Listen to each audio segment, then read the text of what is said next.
Good day mga ka-sports natin dyan. Kamakailan nga lang ay nawindang ang karamihan ng mga fans ni Ea Laure sapagkat may balita nga ito na aalis na sa Cherry Tigo. Maraming mga espekulasyon kung saan ito lilipat. May mga nagsasabi na sa PLDT, Choco Mucho ang pinakamalakas na lilipatan niya di umano, at meron naman nagsasabi na ito ay sa Signal HD Spikers. Grabe rin talaga mga ka-sports ang balita dahil nga ang dalawang magkapatid na ito ay aalis na nga sa Cherry Tigo. At na-highlight nga dito, hindi naman kay AJ Laure kundi kay Ea Laure talaga.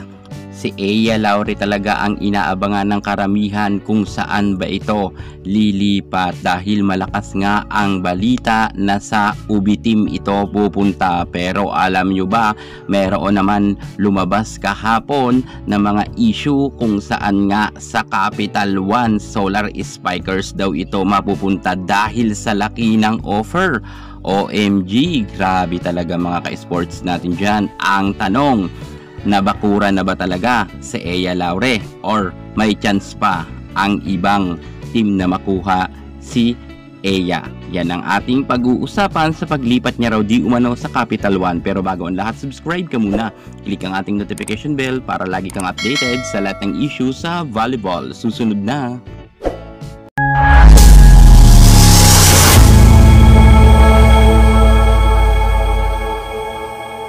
Mga fans ng volleyball nakatutok kay Ea Laure kung saan ba talaga ito lilipat dahil nga meron issue ngayon na kumakalat na sa Capital One Solar Spikers raw ito mapupunta, at sa pangunguna nga to ng butihing coach na si Roger Gorayev na isa sa mga magaling na coach. If ever talaga na dito mapunta si Ea Laure, makakatulong talaga siya sa Capital One Solar Spikers. Kilala naman natin na itong si Coach Roger ay magaling rin mag-alaga ng mga players. Siya nga ang nagpasikat noon kay Alyssa Valdez, Gretchen Soltones at marami pang iba.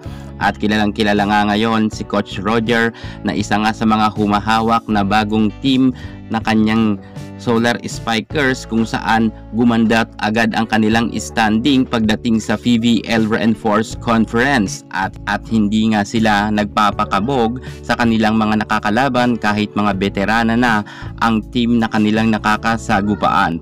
At isa nga ang Solar Spikers na nakikita natin na promising team rin na lalakas to someday at baka magkaroon na rin sila ng podium finish.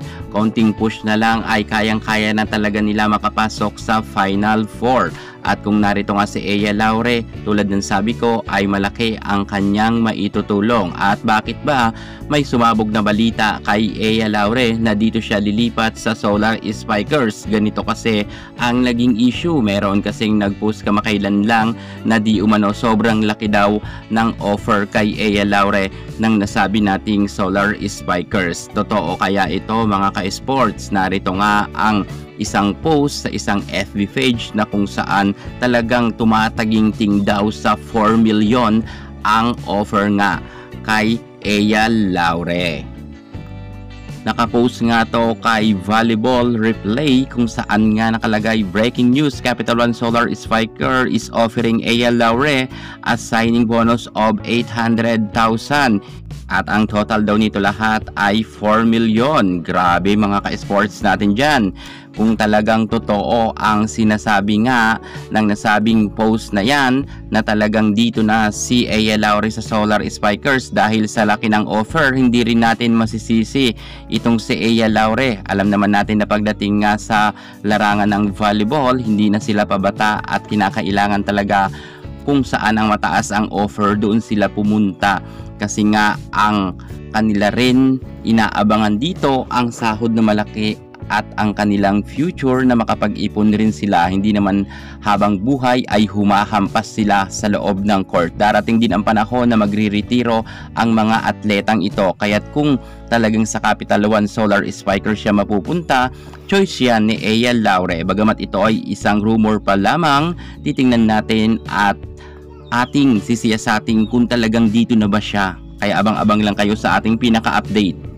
Pero kung ako inyong tatanungin, mas okay na sa Choco Mucho siya mapunta dahil alam naman natin na mas malaki ang maitutulong ni Ea Laure sa Choco Mucho at lahat doon halos veterana na at makakasama niya pa si Cici Rondina.